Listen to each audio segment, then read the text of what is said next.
I lost 4 point something in my body fat. 4 point something% body fat.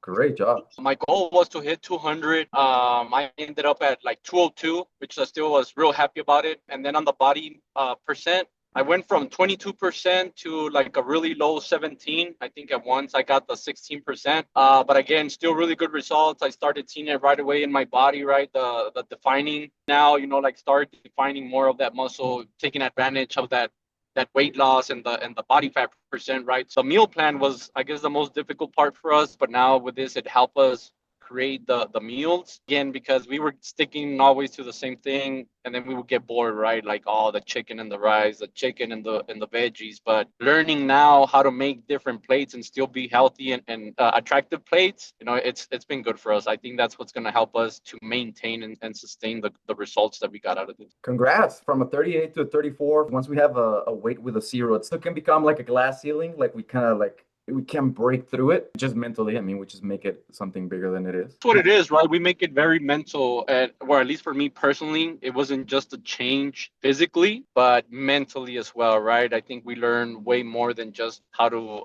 take care of our bodies, right? I think personally here within our marriage, like it helped us to, like, we match more, right? Because both of us work together on making sure that we hit those goals, motivating each other, and, creating the meals for both of us and our stepdaughter. That is huge. See, that's where I want you guys to go. That's not surface level. That's the deep stuff we need to really uncover and lock into, because that's what's going to make it stick. Not knowing macros and not knowing plates, that shift, that mental, what's the real breakthrough there? Like, how did it impact your marriage? Or what do you think changed mentally from different attempts that you've had before getting in shape?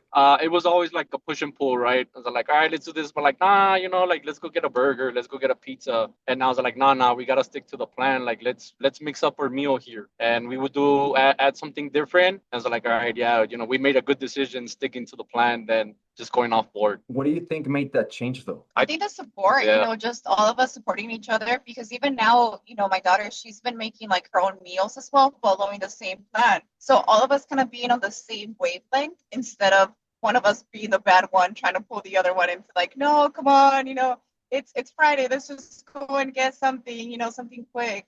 So it's been a really good balance. The commitment that we took and the accountability as a family to go on this trend, I think that's where it's helped us, right? Like, it's motivational. One of us want to go off board, and then right away the other two's like, nah, we're sticking to the plan. It's like, all right, cool. Alignment and accountability is what I hear. You guys remember on the first calls, we were going over the frequency chart and how when you go low frequency, you get into this massive guilt and shame and regret. And then it becomes a downward spiral. That's because you're out of alignment. The universe punishes us when we do stuff that it's out of alignment with who we know we need to be and what we need to do. Like, here I am trying to be in shape, be a good role model for my family, but I'm eating like shit. I'm drinking, I'm doing this. The universe is going to punish you with those negative feelings, that low frequency, and you get this regret. Now you don't have that, because now hey, I want to be in shape, I want to be healthy, I want to be in line with my family, I want to be a good example, and now you're in high frequency. So you get rewarded with feeling good, with feeling internal peace, alignment, and then accountability, because at some point you said, right, hey, let's go get a burger, but then the other one keeps you in check. When we're alone, we self-destruct. I don't care how strong you are, sooner or later, you're going to start to self-destruct, right? But when you're part of a tribe, somebody keep you accountable, or you're holding somebody else accountable, that'll keep you in line too. That's really the power of having this group, right? And not being on your own, because, I mean, you've probably tried it on your own or without the support group, and how much easier is it? Not at all, right? Way harder. Proud of you guys. Very nice.